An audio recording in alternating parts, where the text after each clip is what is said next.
Welcome to the Success with Jewelry podcast, where we invite you inside our conversations about business success and marketing for jewelry designers and entrepreneurs. We're Liz and Laryssa, jewelry marketing experts with a combined 16 years of experience in jewelry marketing and proven track records in helping jewelry brands meet their goals. When you listen to or watch this podcast, you get an intimate and exclusive peek behind the curtain of all the things you wish you could know about earning success in the industry. Welcome to episode 19. In this episode, Liz and I will be talking about the best practices for structuring your e-commerce website and creating a user-friendly navigation. More specifically, how should you approach structuring your e-commerce website? How should your website navigation function? What are the best practices? And what steps can you start taking today or in the new year to improve your navigation? We also want to tell you about our insider community. When you join for only $20 a month, you'll have access to extended episodes full of tips that you can start implementing today and further resources about each topic that we discuss. For this one in particular, we're doing a lot of screen sharing, live audits of brands where we really break it down. So if you want to see all that, definitely take advantage of the insider community. You can sign up by visiting successwithjewelry.com. Liz, let's get into it. Let's get into this. Who knew we could talk so much about navigation bars? Like just a section of a website Laryssa and I can talk about for an hour. It's such a specific thing, but it's also like the primary way that people will move through and shop your website. So it really is such an important element. So let's start at kind of like a broad idea of how should you approach structuring your e-commerce website in general? Well, definitely, as we've talked about in past episodes, you need to get super familiar with your data. So what are people viewing on your website and what are people buying on your website? That can mean two things. One, it can mean you need to be featuring those items even more in your navigation or helping people get there even more because they're representative of like your signature products.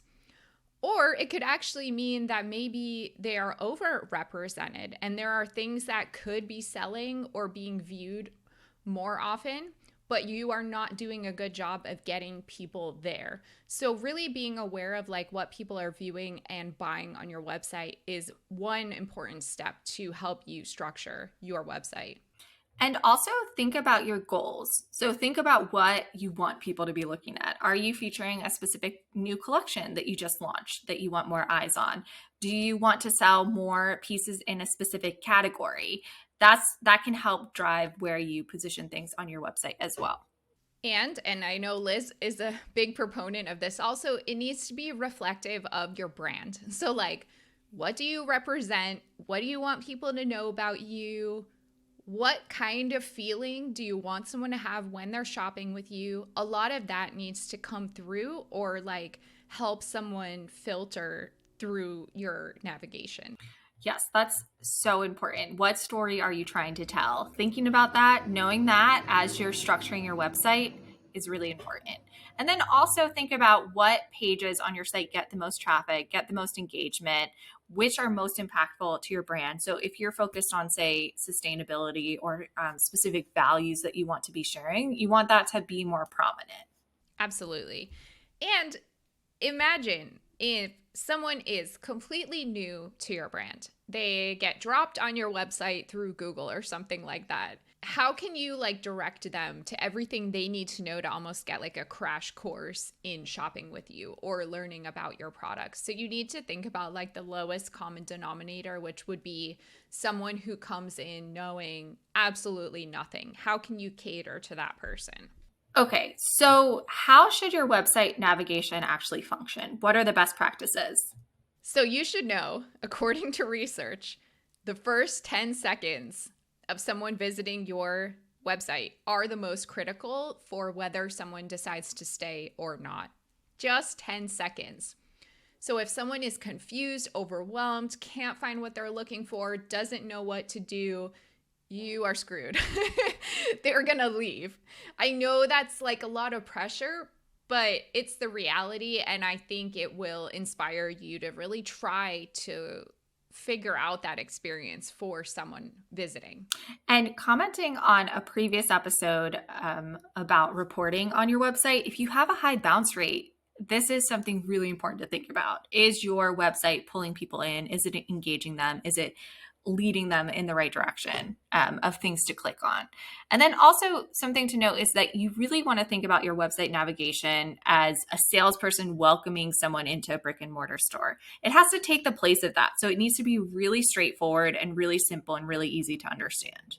Yes, if you had a brick and mortar store, that salesperson would be saying, hey, this is what I'm excited about. Hey, this is what's new. This is the gifts for the holidays. This is what we're featuring.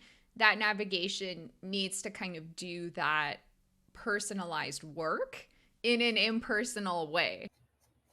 Yeah, so that's why I love those curated categories and coming up with creative ways to kind of merchandise your product in exciting ways, because that's what a salesperson would be doing. And these days are really the best practice for a menu is what's called a mega menu. If you want to see an example of this, go to tiffany.com. You will see when you hover over the main categories, which are like jewelry, gifts, engagement, whatever, it opens up, it expands down, and then across the page, you have categories and subcategories.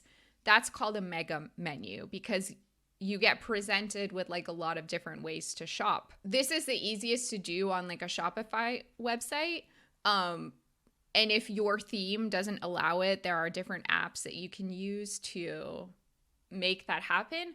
But it's really nice because it gives you the options and flexibility to help your visitor shop in many different ways.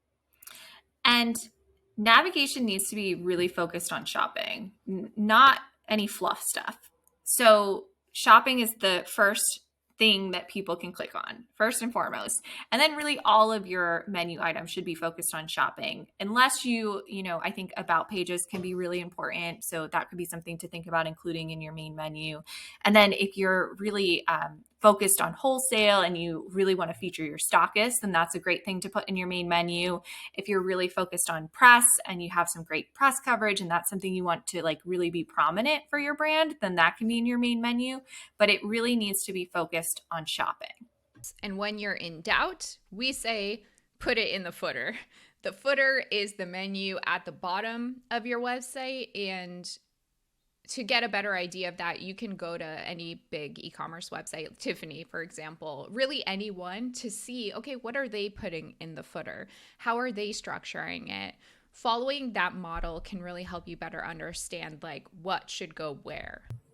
And if you're wondering how to set up that kind of like shopping navigation, if you're going to try out a mega menu, shop by category should be the first option just because that's how most people shop.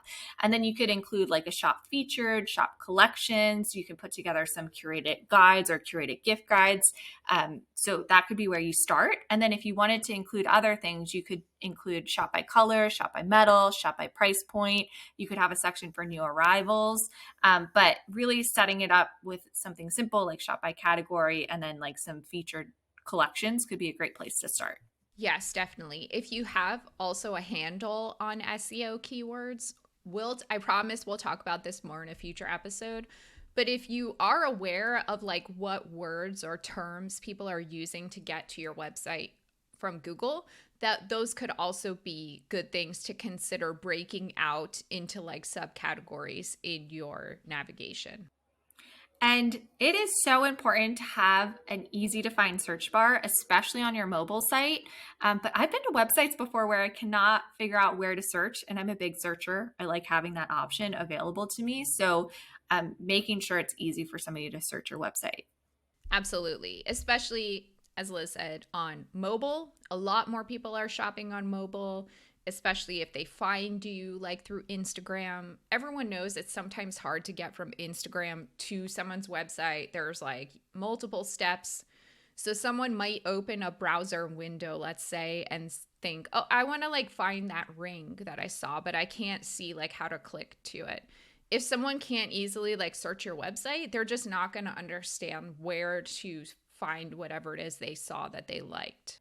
when you're thinking about your navigation, when you're thinking about organizing your website, whatever is most important to your business and your shopping and your products should be in the header. So that's just what to think about. If you're unsure what should be in your header, what is most important to your business?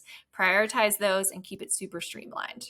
So let's talk about some action steps that everyone listening or watching can take today or tomorrow, whenever, to improve their navigation. What are some things they can kind of do and check off their list? I love thinking about my own browsing habits. So, as I had mentioned before, having access to a search bar is super important for me. I also love shopping by new arrivals, and I also love having a shop all option so I can just kind of see everything at once. So, those are things I know about me and my shopping and browsing, what I like. So, thinking about that first and foremost, I think is super helpful. And then looking at other e-commerce websites, not to, copy, but to see best practices, to see what other people are doing to get ideas for how maybe your website should function.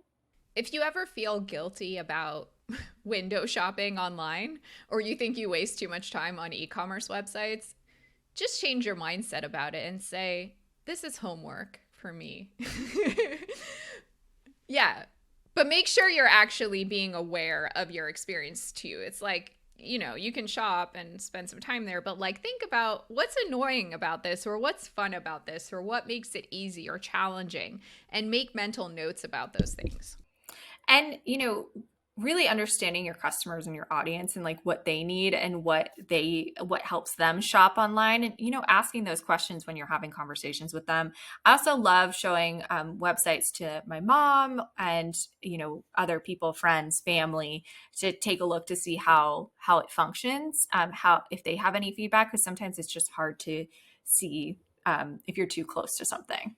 Absolutely. And if you want to play more with expanding the functionality of your menu and you're on Shopify, there are definitely apps that can kind of help you build on whatever your theme allows. I know Buddha Mega Menu is one, but then there are also some themes that do a great job of having built-in mega menus. I think off the top of my head, Prestige is one theme that's really good with that. So play around with like what Shopify offers and what you can add onto it, because you don't have to be limited by whatever it is you're working with. There are definitely other options. And always make sure you're testing your website on multiple devices. So your mobile, your tablet, your desktop, different browsers on your desktop. Make sure that you've tested it out and have seen if there's any flaws or any frustrations if you're, with your own website and shopping it. Also, as we mentioned before, if you have some familiarity with SEO, you can think about those keywords that you want to target, or even as a general exercise, like what would people be searching on Google to get from Google to my website, and experiment with kind of breaking up the navigation using those kind of search terms. And when in doubt, just move it to the footer. So, how much thought have you put into your website navigation? Do you struggle with guiding your customers through your e-commerce shopping experience? Let us know. You can visit successwithjewelry.com to sign up for the extended episode as well as exclusive content. Thanks so much for listening or watching.